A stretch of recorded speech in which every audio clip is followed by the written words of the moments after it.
Evening guys, and welcome back to another episode. So this is episode 6.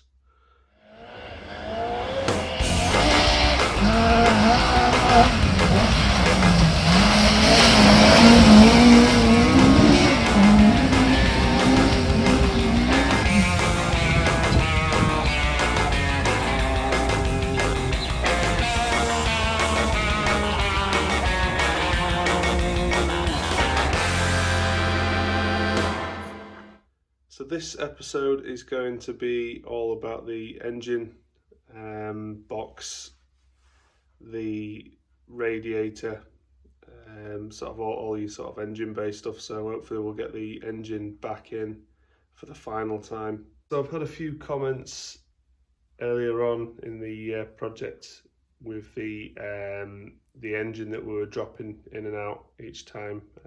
Obviously it didn't look the healthiest. I think it had done 150 odd thousand in the EP3 that I got it from. Came across a good, really low mileage K28-2 through Jeff at Racing Excess. Should probably explain who this Jeff bloke is that I'll be mentioning throughout this episode. So Jeff runs Racing Excess, so he's an avid Honda fan. And I got to know him when we built the new engine for the old B16 car. Jeff is involved with all of the B series and K series engine parts, from what I understand. I've known him for a few years, and because he obviously looked after me so well with the old build, I went straight to him for this new one. Obviously, you meet people along the way.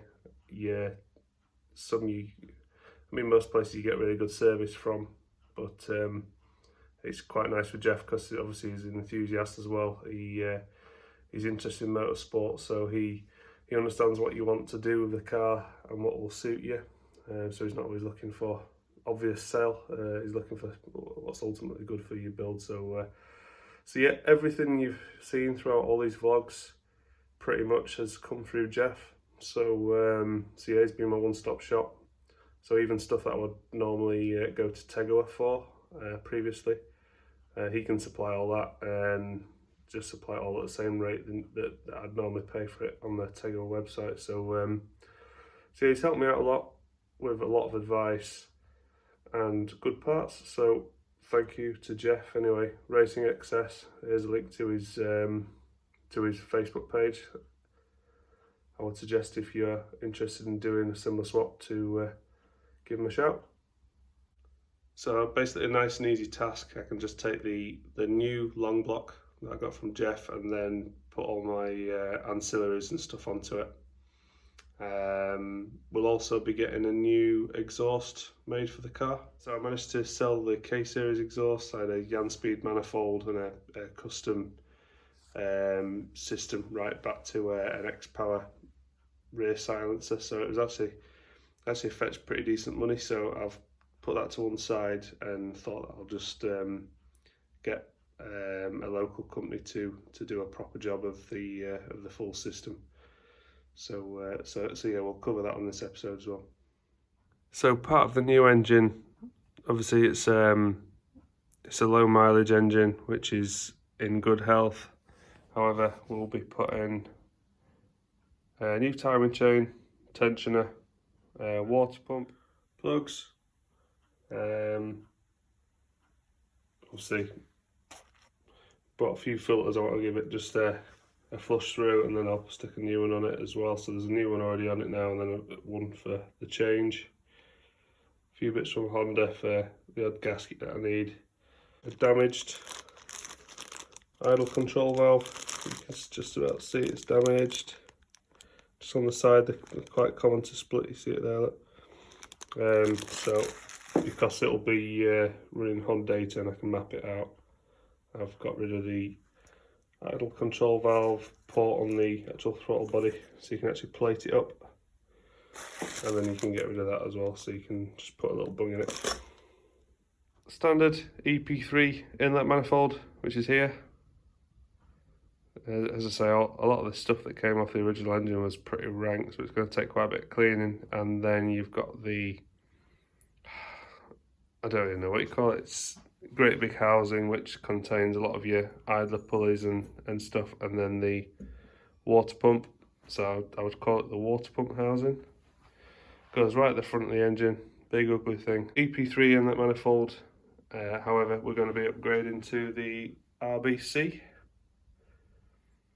So in Hondas, there are lots of upgrades in terms of inlet manifold, and there are, I believe, someone will probably correct me if I'm wrong, but there are 2 Honda derived inlet manifolds. There is the RBC, which is this fella, and then there is the RRC. So apparently they're Honda cast inlet manifolds, but just a lot more free flowing. So you can probably see from the 2 there. The new one, well, the new second-hand one that I've got there is they're supposed to give you 15 brake, you know, on like a mapped car. So throttle body is, I'm just going with the standard throttle body.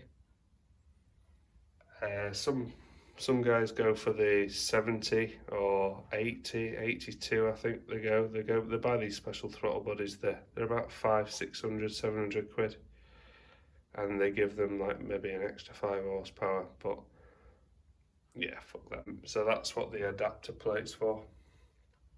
So Jeff supplied all this, and then because I'm going to be putting a fuel pressure regulator, and I want to go on to solid lines, as in braided lines, he supplied me this billet fuel rail as well. So I'll change to that. I can use the standard injectors. They're good for the power. I might send them to somewhere to be flowed and bench tested, just to make sure that they're all alright, but I'll use them. So this is all going in the bin. This is getting cleaned up. This is going to get further cleaning.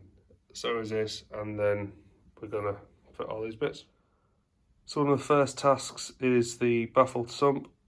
So as you can see, here's the standard sump. It's quite common for these engines to suffer on track because obviously they're usually good handling cars and they're not getting correct oil. So that leads you on to a baffle kit. So I am completely baffled at the minute with this, but we'll figure it out. So here's the baffle kit, all in place for what I understand is in place anyway. All welded up. So I finally managed to figure out where everything went. And then it's just the case of getting it all in position. So yeah, all these little bits here, they were a bit of a pain to figure out exactly where it all went, but I managed to get some pictures off Jeff of some other ones fitted, so I managed to work it out. So just need to get plenty of brake cleaner in there now and just get rid of any debris. At this point we got the engine all back in, tidied up. I didn't get any videos putting it back in because I'm sure you can imagine how that looked, but yeah, looking smart. Morning guys, it's 7:30 AM and it's exhaust day. So it's time that it goes for its exhaust, and it's going to Advanced Automotive Systems in Newcastle. Just a thank you to RH Autos. They have the RHM recovery service just local to me in Birtley near Newcastle. So with my van not being quite ready to tow with, Hamish put it on the back of the truck for me, so thank you very much for that. So here's the finished exhaust system. Really nice. It's all been made with competition in mind eventually, so it's all on slip joints with springs. You've got a 421 manifold, and then it goes to a 3-inch back. Sounds pretty excessive for a normally aspirated build, but apparently they make the good power with the 3-inch system as soon as you come out of the manifold. Other option is supercharging. So supercharging is quite common for these engines. They make really nice power and they're good for up to, I think, about 450 horsepower on a standard engine. So onto the cooling system. This is a Tegua alloy rad. So it's the same as what was used in that car, other than this is for an EP3. So the spouts are in different locations, which obviously makes it, so you got one down there and one at the top, which obviously makes it ideal for the engine, so that I can hopefully use the standard hoses. Cap is a lot lower on this one, so it just means that if you put that right into the top of the scuttle, then the actual cap is under the scuttle as well, and there's not enough meat in the scuttle panel to actually access the cap. We've raised this up by about 35mm, so it just means that when this sits to the top of the scuttle panel, this should hopefully sit proud, and I can just chop a little hole in the bumper, a semicircle, and you can just access the cap. So the radiator mounts in 4 locations. You got 2 at the top and then 2 at the bottom, and then to do that I've made some little tabs. So these are the top ones with a little hook. So the top ones with a little hook just slide over the top of the scuttle panel, and then these ones have got a little angle so that they actually bolt to the bottom of the scuttle and then go underneath here. And then just a generic eBay fan kit. That's the rad in. Fits pretty nicely. So the rads that they make, it's exactly the same dimensionally as the B16 rads that they do. As I say, it's just a slightly different shape at the top and the bottom. But in terms of for a ZR, they fit the aperture absolutely perfectly. It's a little top stay. Top stays all in. That's what I meant about the cap. So you've just got enough. It's slightly off centre, but it's when we've welded the. It kind of falls a little bit because this is straight and it dips down, but it's slightly wonky. But it's when this was welded back on, obviously because it's alley, it's really easy to distort it. So we had to patch a little bit of the screw cap on, so that's why it sits ever so slightly off, but it's, it fits pretty nicely. Fan is all wired in and in position, so that's on the outside of the rad, as you can see, just to try and save some space. Standard EP3 hoses fitting. I'm gonna trim this one ever so slightly. It's not kinked or anything, but probably just do with a touch taking off, just being a bit tighter. And then the bottom hose is fitting fine. It looks a bit weird because it's actually it twists. There you go. It's quite close to the front subframe, so on the old car I had to actually notch the subframe, so I'll probably do that. And I've got the expansion bottle in there, which just fits. Bumper is on and clearing the cap, so it looks quite tidy actually.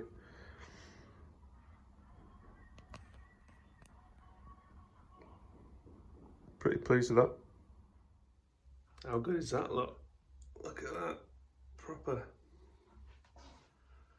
So I'm quite pleased because I feel like I'm quite near to the end. Far quicker than I ever imagined. A lot of people ask me, do I spend every day out here? I wish I did. Well, kind of wish I did. I've got quite a young family, so my days are spent either working or with them. So a lot of this is done quite late at night. So a lot of the neighbours are asking me, what goes on in that garage, you know, at 10:30 onwards. You know, I hear lots of talking and you know, banging, clattering along. So it's often 12 o'clock, 1 o'clock, 1:30, sometimes 2 o'clock in the morning when I finish. So a lot of this shit's probably nailed together completely wrong, or back to front. So first fire it will be quite interesting. So yeah, as ever, thanks for watching, and like and subscribe. We're getting quite close to the end, but I've still got quite a bit that I'd like to show you in terms of the rest of the build. So next up will be probably fitting all the pedal box and doing the brake and fuel lines. So we'll get all that sorted, possibly the air filter as well, because that's another thing that needs to be fabricated. So yeah, see you again soon. Cheers, guys.